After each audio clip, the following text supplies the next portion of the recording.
Chapter 10. Now there were in Samaria 70 sons of the house of Ahab. So Jehu wrote letters and sent them to Samaria, to the officials of Jezreel, to the elders, and to the guardians of Ahab's children. He said, You have your master's sons with you, and you have chariots and horses, a fortified city and weapons. Now, as soon as this letter reaches you, choose the best and most worthy of your master's sons, and set him on his father's throne. Then fight for your master's house. But they were terrified and said, If 2 kings could not resist him, how can we? So the palace administrator, the city governor, the elders, and the guardians sent this message to Jehu. We are your servants, and we will do anything you say. We will not appoint anyone as king. You do whatever you think best. Then Jehu wrote them a second letter, saying, If you are on my side and will obey me, take the heads of your master's sons, and come to me in Jezreel by this time tomorrow. Now the royal princes, 70 of them, were with the leading men of the city, who were rearing them. When the letter arrived, these men took the princes and slaughtered all 70 of them. They put their heads in baskets and sent them to Jehu in Jezreel. When the messenger arrived, he told Jehu, They have brought the heads of the princes. Then Jehu ordered, Put them in 2 piles at the entrance of the city gate until morning. The next morning Jehu went out. He stood before all the people and said, You are innocent. It was I who conspired against my master and killed him. But who killed all these? Know then that not a word the Lord has spoken against the house of Ahab will fail. The Lord has done what he announced through his servant Elijah. So Jehu killed everyone in Jezreel who remained of the house of Ahab, as well as all his chief men, his close friends, and his priests, leaving him no survivor. Jehu then set out and went toward Samaria. At Beth-Eked of the shepherds, he met some relatives of Ahaziah, king of Judah, and asked, Who are you? They said, We are relatives of Ahaziah, and we have come down to greet the families of the king and of the queen mother. Take them alive. He ordered. So they took them alive and slaughtered them by the well of Beth-Eked, 42 of them. He left no survivor. After he left there, he came upon Jehonadab, son of Rechab, who was on his way to meet him.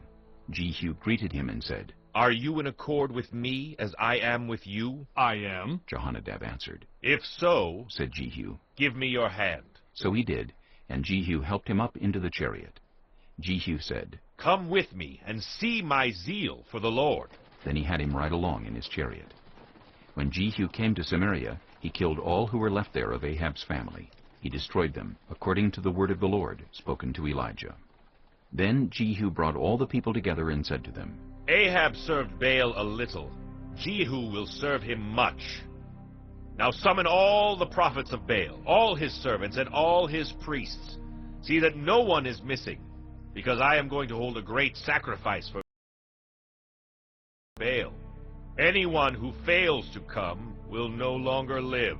But Jehu was acting deceptively in order to destroy the servants of Baal. Jehu said, Call an assembly in honor of Baal. So they proclaimed it. Then he sent word throughout Israel, and all the servants of Baal came. Not one stayed away. They crowded into the temple of Baal until it was full from one end to the other. And Jehu said to the keeper of the wardrobe, Bring robes for all the servants of Baal. So he brought out robes for them. Then Jehu and Jehonadab, son of Rechab, went into the temple of Baal. Jehu said to the servants of Baal, Look around and see that no one who serves the Lord is here with you, only servants of Baal. So they went in to make sacrifices and burnt offerings. Now Jehu had posted 80 men outside with this warning. If one of you lets any of the men I am placing in your hands escape, it will be your life for his life. As soon as Jehu had finished making the burnt offering, he ordered the guards and officers. Go in and kill them. Let no one escape. So they cut them down with the sword. The guards and officers threw the bodies out and then entered the inner shrine of the temple of Baal. They brought the sacred stone out of the temple of Baal and burned it.